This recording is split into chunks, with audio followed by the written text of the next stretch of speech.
Namaste and welcome to this MOOC course on forests and their management. I am Dr. Ankur Avadhia. I am an IFS officer of the Madhya Pradesh cadre and your instructor for this course. Now, let us begin with the first module. This module is called Introduction and we will be having 3 lectures: what is a forest, classification of forests and value of the forests. So, what is a forest? We all have some idea about what a forest is. Most of us have visited some national park or sanctuary, or at least have gone through a forest while traversing through road or rail. So, we have a general perception, a general idea about what we should expect when we go into a forest.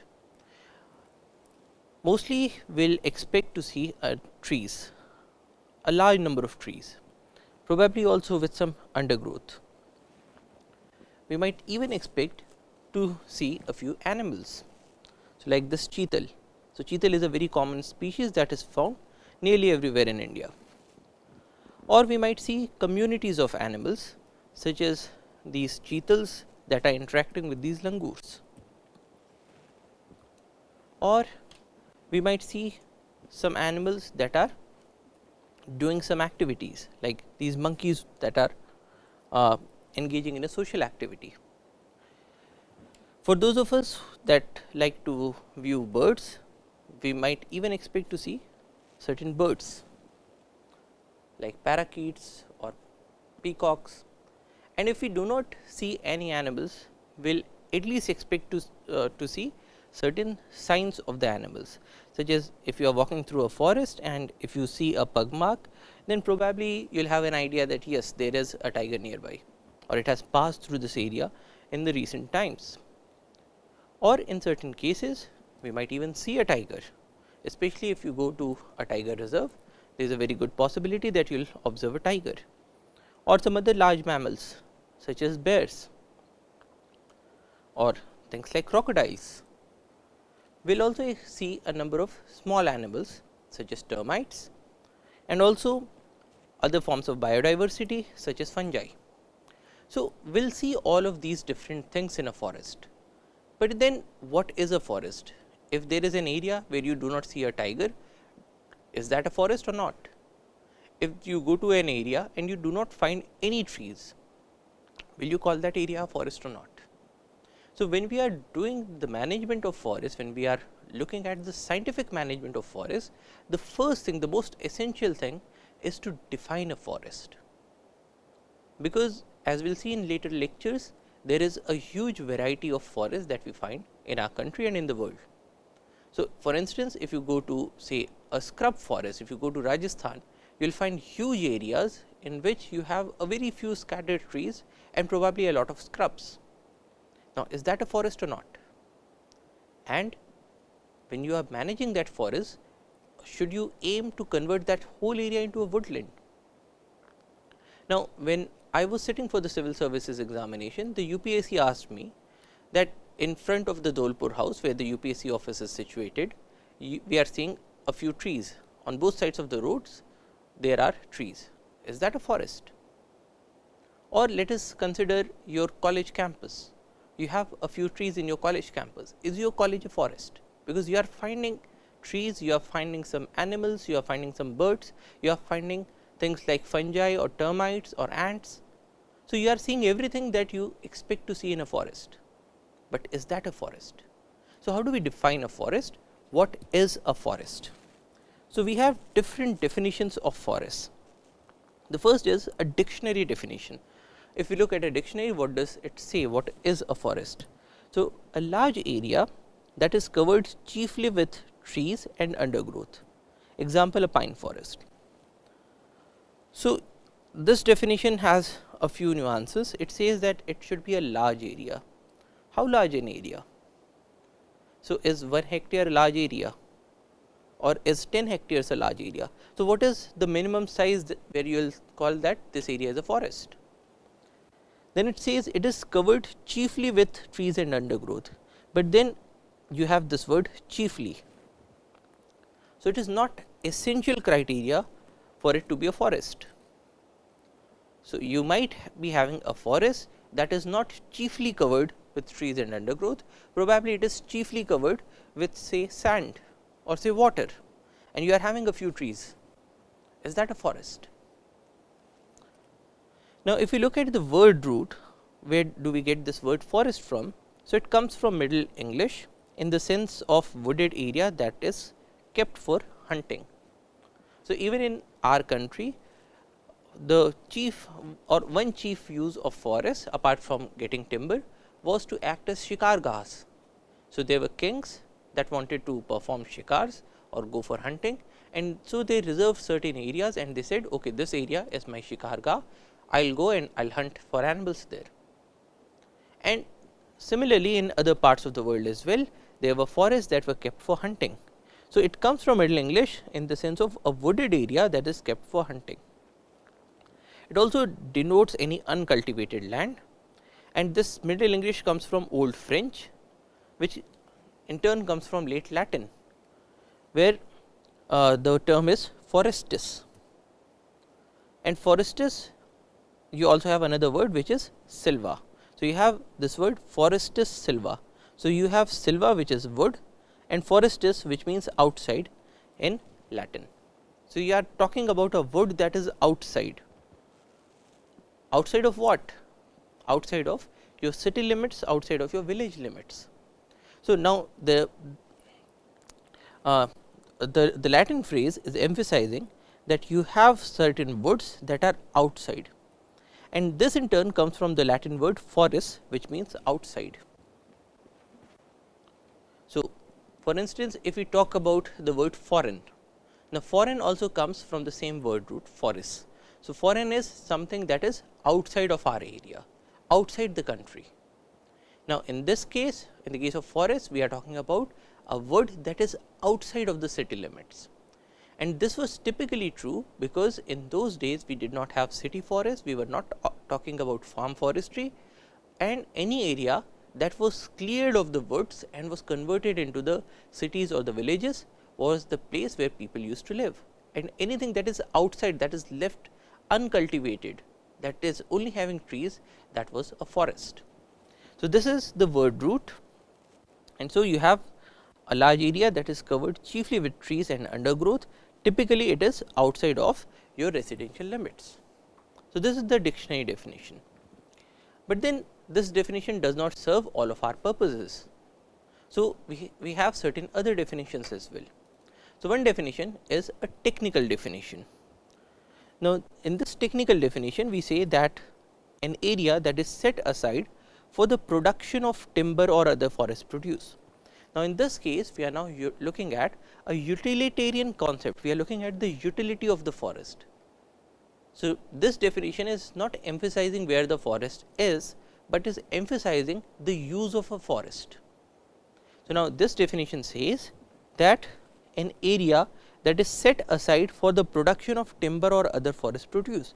Now, it may be set aside even within a city limit, it may even be set aside within a village limit. So, you can be having a say a grove of mango trees, and in that grove of mango trees is surrounded by fields.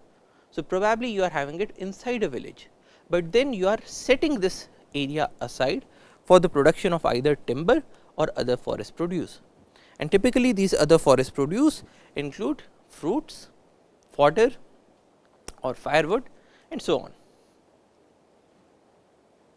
Or this area may be set aside to be maintained under woody vegetation for certain indirect benefits such as climate or protective. Now, what it says is, at times you are not looking at just the direct benefits such as timber or non-timber forest produce.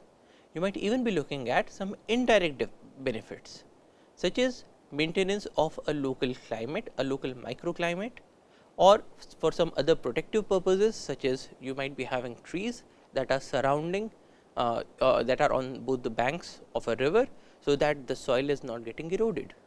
So, that could be another use of a forest, or it could be there for some other ecological benefits. So, you have in this technical definition that you have an area that is set aside either for direct benefits or for indirect benefits. So, this is a utilitarian, a technical definition of a forest. Now, as we saw before, in a forest you have trees, you have animals. So, there are a number of species that are living together as populations. These populations are interacting with each other. So, you are having biological communities. So, forests are not just meant for your utilitarian purposes, they are also having a very important ecological role. And so, we have an ecological definition of forests. Now, the ecological definition says that a plant community predominantly comprised of trees and other woody vegetation, usually with a closed canopy, is a forest. Now, when we say that it is a plant community, we are emphasizing that we have plants of different species, otherwise we would have called it a plant population. So, you have a plant community that is comprising of several different species, and this community is predominantly comprised of trees and other woody vegetation. So, the ecological definition is saying that if you have an area that is supposed full of grasses and does not have much trees, so in that case you will not call it a forest, you will call it a grassland. So, a plant community that is predominantly comprised of trees and other woody vegetation will, and that is usually with a closed canopy. Now, what do we mean by a closed canopy? Now, the term canopy refers to the umbrella that is formed because of the leaves of different trees. So, suppose this is your forest, these are different trees with their canopies, and when we say that it is a closed canopy, what we are saying is that if you look at the sun, then at the bottom of your forest you are not having enough amount of sunlight, because the sunlight is getting blocked by this canopy. So, the ecological definition is emphasizing that you have different plants. So, we are not talking about animals in this definition, we are talking about plants, different species of plants, and in those different species the predominant community, the predominant species comprises of trees or other woody vegetation, and it has a closed canopy, and then you call it a forest. Now, each of these definitions has certain nuances. So, for instance, when you talk about an ecological definition and you go to Rajasthan and you are having a number of trees that are scrub trees. So, they are thorny trees and they are not having they are not making a closed canopy. So, as per the ecological definition, we would call it a scrubland, but we will not call it a forest. So, each and every of these different definitions are defining forest in different ways, and so we are including certain areas as forest and we are leaving out certain other areas that could be called a forest in certain other definition. Now, another definition is a legal definition of a forest. Now, legal definition is very important when you are, say, protecting a forest. So, somebody has entered into an area and you are saying that this person has done a trespassing of a forest area. Now, trespass in a forest area in certain laws is prohibited. So, you cannot just enter into any forest, and this is especially true if we are talking about a protected forest such as a national park or a wildlife sanctuary. Now, if somebody comes into an area and you have caught this person and you are producing this person in front of a court, so the court is going to ask you, can you prove that this person has actually trespassed or entered into your protected forest? Now, the court is not concerned in this particular case about whether there were trees in the forest or whether there were animals in the forest, how was the canopy. No, they are not concerned about that. They are only concerned about the legal definition of forest in this case. And the legal definition of a forest is an area of land that is proclaimed to be a forest under a forest law. So, you might even be having a land that is not having a single tree, not talking about the canopies, it probably does not have any animals in that land, but this land was proclaimed to be a forest under a forest law. So, for instance, in India we have the Indian Forest Act 1927, and under this Indian Forest Act the government came out with a notification and said that this area is a protected forest or this area is a reserve forest. Now, when they came up with the notification, probably in those days there were a large number of trees on that piece of land, but over time there was a large scale deforestation, and today we do not have any tree on that particular piece of land. But still, because they have been proclaimed to be a forest, even though there are no trees that are remaining now, but because they have been proclaimed by the government under a forest law, the court will continue to consider those areas as forests. So, when we talk about a legal definition, we are not talking about trees, we are not talking about animals, we are only concerned about whether this land has been proclaimed to be a forest under a forest law.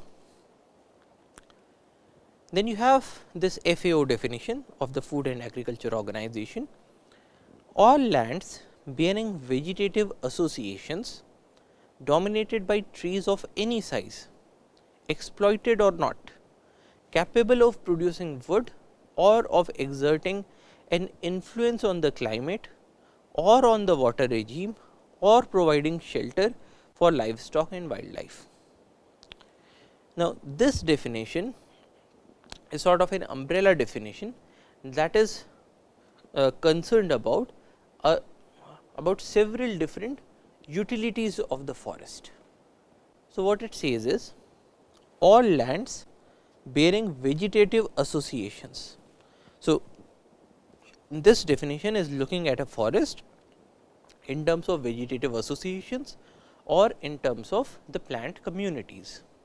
So, if you talk about the FAO definition, and if you have a land that was proclaimed to be a forest under a forest law, but today does not have any trees or does not have any vegetation, then you will say that okay, this area is not a forest according to the FAO definition.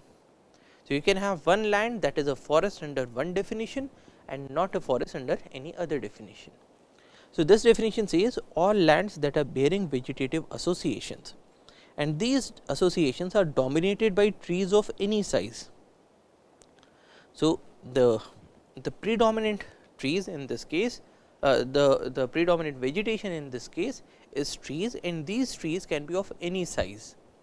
So, we are not saying that these trees have to be very tall trees or they have to be scrubs, but these can be trees of any size, and whether they are exploited or not. So, when we say exploited or not, what we are emphasizing is that even if this area of vegetative communities dominated by trees is being used for the production of timber or is being used for say wildlife purposes or is being used for say ecotourism or other recreational purposes, whether it is being used or not, we are not concerned about that. So, even if you have an area and this area has trees and you have defined that this area is an ecotourism site. So, you have not defined this area as a forest, you have defined it as an ecotourism site and you are using it only for ecotourism. But still, even if you have not defined it as a forest, the FAO definition will consider this to be a forest, because you are having a piece of land that is dominated by a vegetation by a vegetative association that is dominated by trees. Now, this forest should be capable of producing wood. So, this is one utility of the forest, that you can have an area that is capable of producing wood or of exerting an influence on the climate. So, you can have this region, this area as a forest because it is exerting an influence on the climate. So, this is another utility of a forest. Or on the water regime. Why on the water regime? Because in the case of trees, there will be a greater recharge of the groundwater, because whenever the water falls on this land, it does not move in a deluge. So, when you have rainfall in this area, so the one thing is that the raindrops are not falling at a very high speed, because they get entrapped in the canopy. So, the speed has reduced, and then with this reduced speed they are falling to the ground.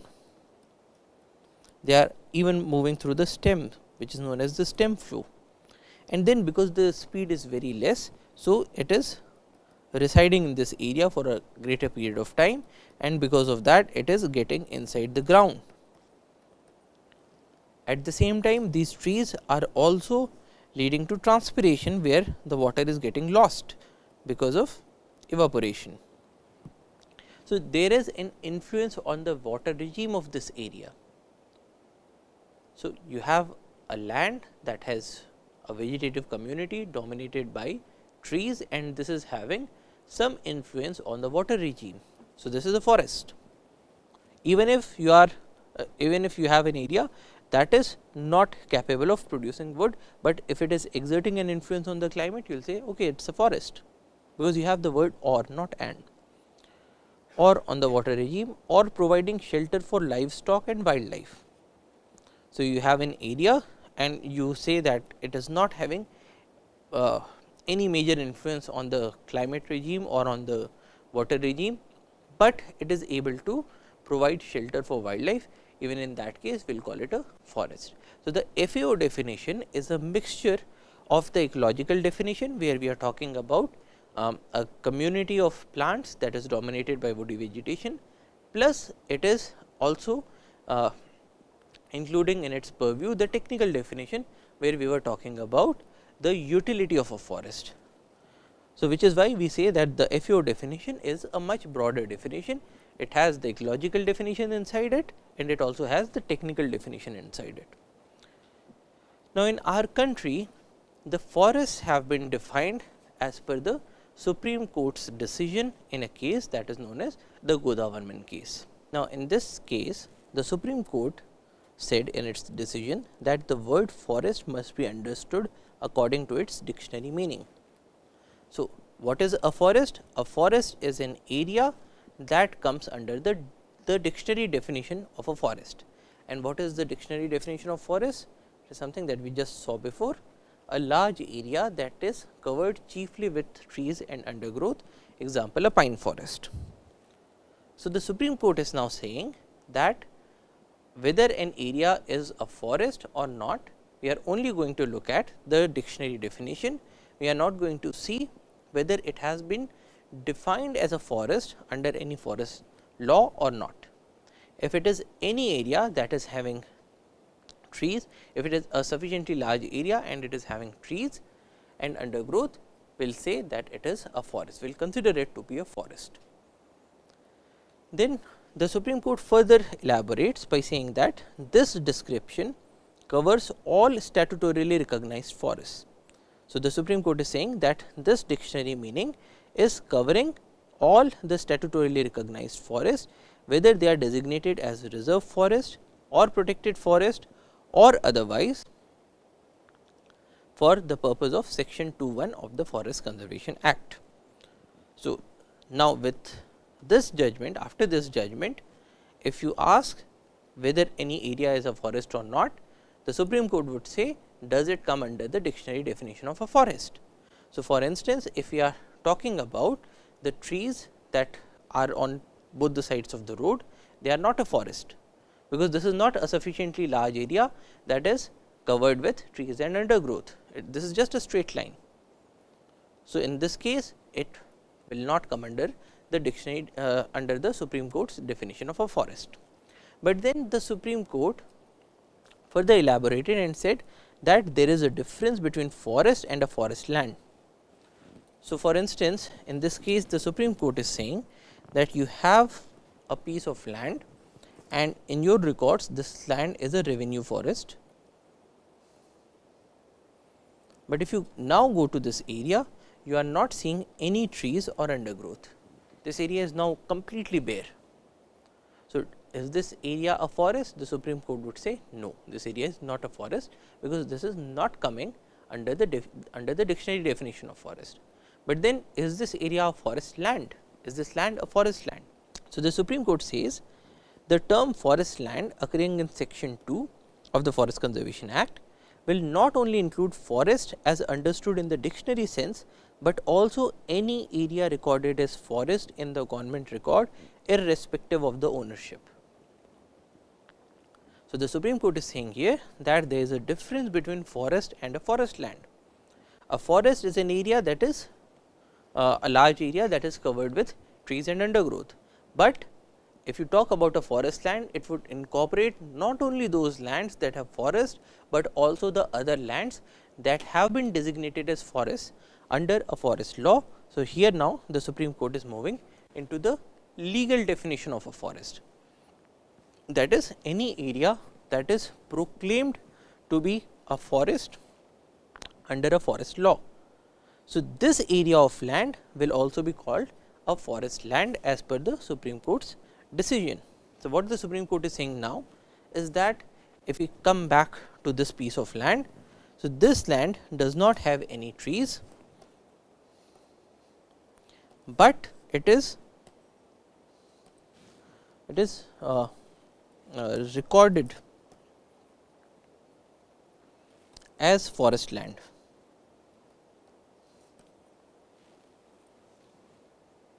And so, this is a forest land.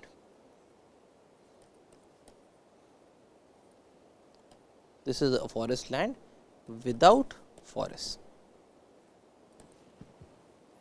Now, if you look at this definition, any area recorded as forest in the government record.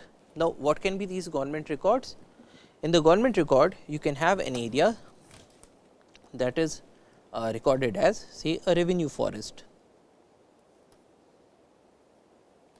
So, this area does not come under the forest department, it comes under the revenue department, but it is recorded as a revenue forest because you were probably having some trees in that forest on that piece of land, or it can be a reserve forest. Now, a reserve forest is a forest that comes under the forest department and it has been declared or notified as a reserve forest under the Indian Forest Act 1927, or this area could be a protected forest. Now, a protected forest again comes under the forest department and it is notified as a protected forest under the Indian Forest Act 1927, or this area could be a village forest, or in certain states there can even be things like a private forest. Now, a private forest is a forest that is notified as a private forest. So, it is having certain trees and it has a private ownership. Now, this definition of a private forest is not there in all the states, it is only there in certain states. So, the Supreme Court is saying that when we talk about a forest land, it includes all the areas that are covered with trees and undergrowth, plus it also includes those areas that are recorded as forest in the government record irrespective of the ownership. So, whether this land belongs to the forest department or whether this land belongs to the revenue department or whether this land belongs to a private person, it is immaterial. If it is recorded as a forest under any forest records, under any government records, then it is a forest land. So, now we move to the definition of forest management. Now, this course is forest and forest management. So, we saw what is a forest. A forest can be defined as different categories of lands, whether they have trees or not, under different definitions. And then forest management is the integration of silvicultural practices and business concepts in such a way as to best achieve a landowner's objectives. So, when we are talking about forest management, we have a forest and we are managing it in such a way that we are able to achieve certain objectives. So, we are talking about management by objectives. It is an integration of silvicultural practices. Now, what is silvicultural practices? As we saw just before, silva is wood, culture is to produce. So, when we say silviculture, it is the art and science of producing wood or of producing these forest produce. So, it is the term forest management, it is an integration of silvicultural practices. So, we are using the best silvicultural practices together with business concepts. Now, these business concepts will tell us how to manage this area, whether you want to manage it for say maximum amount of revenue or maximum amount of profit. So, you have to look at different business concepts. When should you, for instance, cut this forest? What should be the age of maturity? How much amount do you have to pay to your laborers? What is the amount of technology that you need? How are you going to pay for it? How are you going to pay for the transportation and such other things? So, you are including all these business concepts, economic concepts, and you are also looking at the best silvicultural practices, because suppose you only look at a business concept. So, you can say that okay, I am going to have teak trees in my land and I am going to cut them when they are 5 years of age. But then if you look at the silviculture of teak, then it will probably take 80 to 90 years to reach maturity. So, you have to balance both of these. You have to look at the silvicultural practices and you also have to look at the business concepts, and when you combine both of these, you are getting the field of forest management. It is an integration of silvicultural practices and business concepts in such a way as to best achieve a landowner's objectives, and these objectives can be different things. You could have an objective of production of the largest quantity of timber. So, you are looking at the maximum volume of timber that can be harvested from your forest, or you could be looking at highest economic returns. Now, both of these are not the same. So, for instance, in areas that are having a plywood industry, you have trees that are cut into logs, and then those logs are then converted into very thin sheets, just like a sharpener works. So, you are putting it through a blade and you are converting it into a flat sheet, and then these flat sheets are then stacked together, put along with glue, and then compressed at a higher temperature to get plywood. Now, if you want to use your forest for the production of plywood, you will require not very huge size logs, but typically this much thickness of the logs, so that you can put it inside a machine. Now, when you look at the prices that you will get for different sizes of the timber, in this particular case, your prices will go something like this. So, the price versus the girth. So, if you have a very small girth, you have a very thin log, the prices will be very less, then the prices will increase, then they will reach a maximum, and then they will decrease, and then after a while there is hardly any utility of this log for this particular purpose. So, you can have a silvicultural objective of getting the maximum amount of wood, the maximum volume of wood, or you can have a very different objective of getting the maximum income. If you want to go for the maximum income, you should target this size. If you want to go for maximum volume, you should target this size. So, your objectives can be production of largest quantity of timber, highest economic returns, preservation and increase of wildlife. Now, if you want to go for preservation and increase of wildlife, probably you should just leave forests as such. You should not go into your forest and cut the trees, because in the case of wildlife, even if you have a tree that has reached the age of maturity and then it has become old, this tree is going to die, and when this tree dies, the biomass that is there in the form of timber, in the form of the wood that is there in this tree, will be eaten up by certain other organisms. So, for instance, you have a dead tree in a forest. So, you will see that you have an attack of termites termites eat up that wood, and in turn these termites are eaten up by birds. And so, when you are talking about preservation of wildlife, you need to have that dead wood in the system, whereas if you talk about economic returns, probably you should remove that wood and sell it off. So, depending on your objectives, your forest management will be very different. Another objective could be soil conservation. So, especially in the hilly states, what we find is that if you have a hill and this hill is full of forests,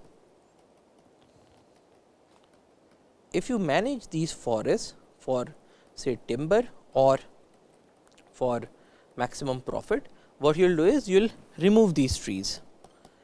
But when you cut these trees, and this is a hilly region, you will find huge amounts of soil erosion, because whenever there is any rain, now there is no there are no trees to reduce the speed of these rains, to permit water to percolate inside. So, all these rains will form small streams, and then these streams will now go on eroding these hills, and in a very short period of time, through this process of degradation, you will have that the soil is removed from these trees and it goes into the rivers. So, you can have an objective of conserving the soil, in which case you will say that my forest management is to either not harvest any trees or to harvest trees in such a small proportion that the remaining trees are able to bind the soil together. So, that the soil is conserved. Another objective could be water retention. So, in the case of water retention, again you will want to have a removal of timber in such a way that there are sufficient number of trees on the ground, so that the water is retained and the groundwater is recharged. Another objective could be the largest production of non-timber forest produce. Now, non-timber forest produce, as we will see in a later, is all that forest produce that is apart from timber. So, you could be looking at production of largest number of fruits. Suppose you have a forest that is full of amla trees, and in this forest you want to manage it in such a way that you are getting the largest amount of production of amla. So, this could be one management objective.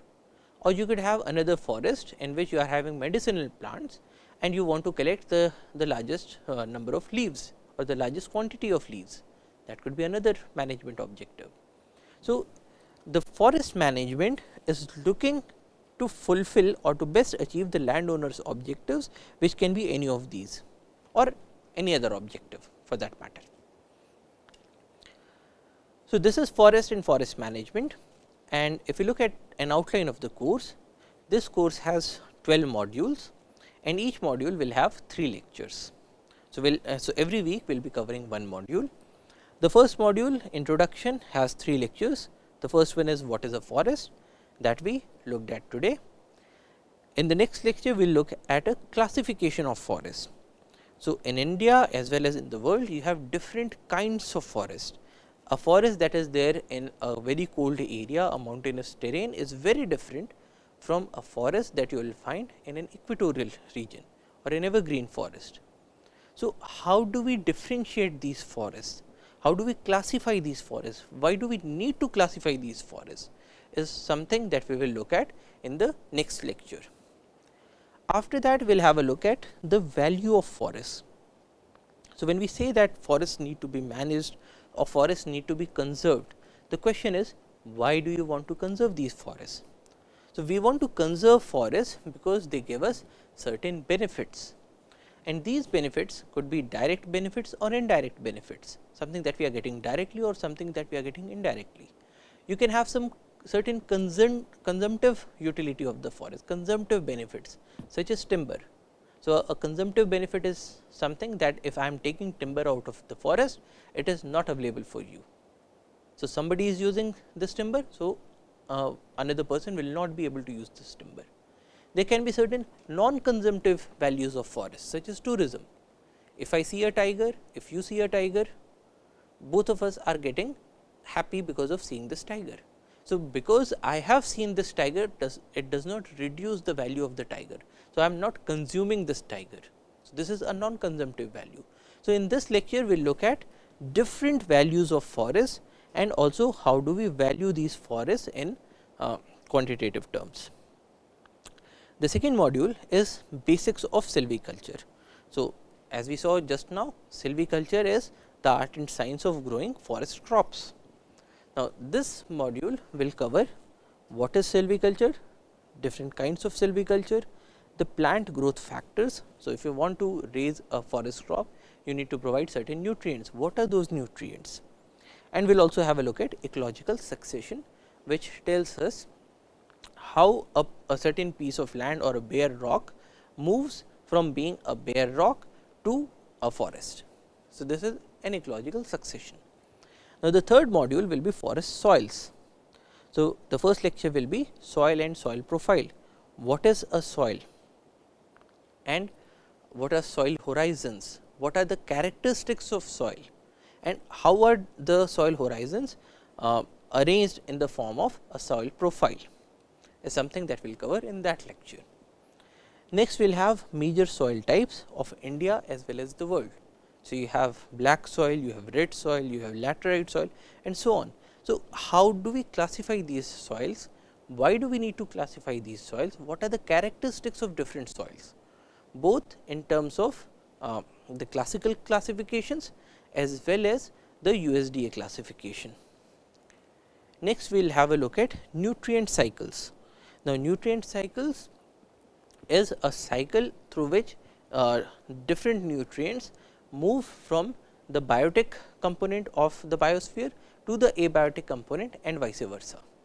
So, for instance, there is carbon dioxide in the atmosphere, the plants are using that carbon dioxide, they are fixing that carbon dioxide in the form of biomass. So, they are producing fruits.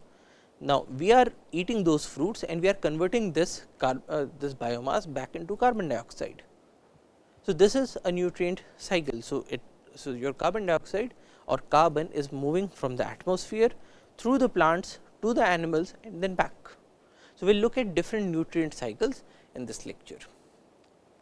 Next, the fourth module will be forest mensuration. Mensuration is to measure. So, in this module we will look at how do you measure a forest.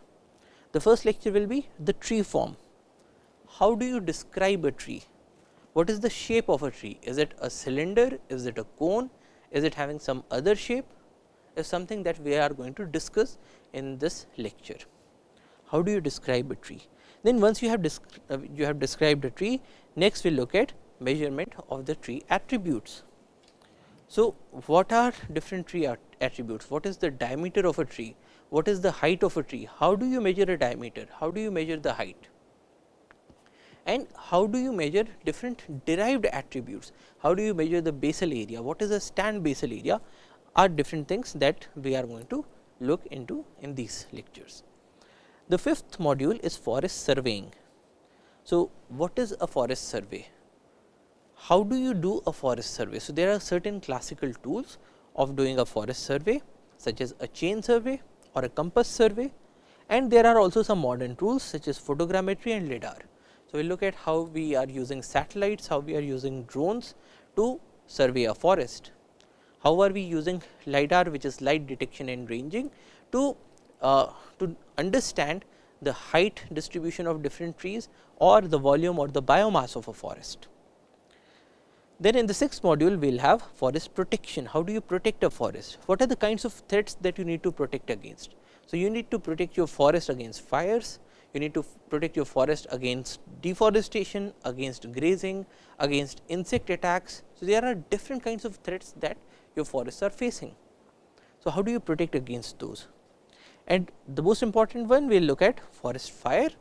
How do you protect your forest against fire? And then we will also have a look at forest law. So, under the Indian Forest Act 1927 or the Wildlife Protection Act 1972 or the Forest Conservation Act 1980, what are the provisions that are available to protect the forest is something that we will cover in this lecture. Now, the seventh and eighth module are about silvicultural management. So, when you have a forest, you have a certain management or silvicultural objective. Suppose your objective is to have the maximum quantity of timber. Now, the question is, how do you go about having the maximum quantity of timber? Should you cut all your trees in one go? Should you cut your trees in different sections? Should you divide your forest into say 10 or 15 different sections and then cut each section every year? How many sections do you want? And also, what are the different silvicultural systems that we have for different species, for different silvicultural objectives? So, you could be having certain plant species that require a huge amount of light in their early stages. So, in that case, if you want your seed to germinate, to establish, then probably you would want to give a clear canopy. You will remove all the trees from that area, so that your next generation is able to come up. On the other hand, in certain species, you might be having a situation where if you give a large amount of sunlight to the young plants, they will die off. So, in that case, you would want to provide certain shelter to the young crop. So, these are different silvicultural systems. So, we will have a look at what is regeneration, how do you get to the next generation of young crops after you have harvested a particular forest stand. We will look at silvicultural systems and certain silvicultural systems in greater detail, a clear felling system. What is a shelter wood system? What is a group shelter wood system? What is a selection system? What is an irregular shelter wood system? So, we will look at all these different ways or modes of managing your forest stand in this module. Then in the 9th module, we will have a look at logging and yield. So, you are harvesting timber out of your forest. So, this process is known as logging. So, how do you log your forest in a way that you are getting the maximum output out of it? So, we will look at logging and processing, we will look at growing stock and rotation, and we will also look at yield and sustained yield. So, you want to have a sustained yield, which means that every year and year after year till perpetuity you should be able to gain the maximum amount of harvest from the forest. So, how do you ensure that is something that we will look at in this module.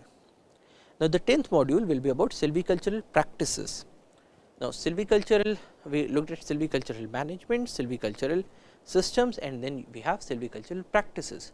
So, what is a silviculture practice? What are the good practices?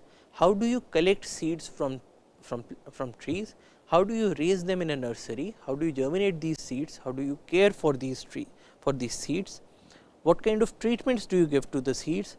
How do you raise them in the nursery? How do you do the planting operations? What is the size of the pit that you should be digging? What are the kinds of additives to the soil that you should be adding? How do you care for the plants, which is tending?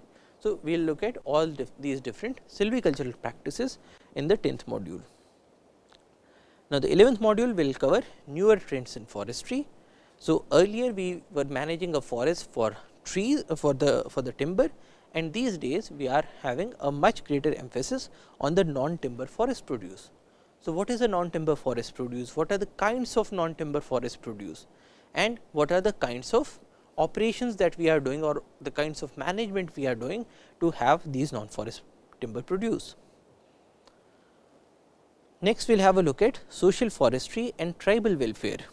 Now, why are we managing a forest? We are managing a forest for the citizens of the country, and so this management of the forest should incorporate the needs of the citizens, and it should also solicit the aid of the citizens in protection in forest operations. So, we have shifted from from an authoritative regime of forestry towards social forestry. So, in social forestry we have joint forest management.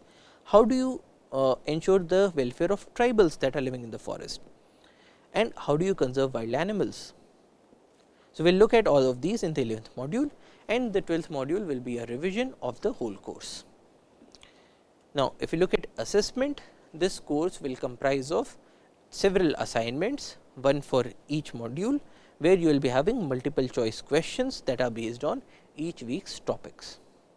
And the final exam will comprise of multiple choice questions. This will be a computerized exam, and you will be having 3 sections. There will be a recall section, you will have questions from directly from the lectures, you will have questions from the assignments, and there will also be certain open questions that you will have to think about. So, I am sure you will find this course interesting and probably very useful. So, that is all for today. Thank you for your attention. Jai Hind.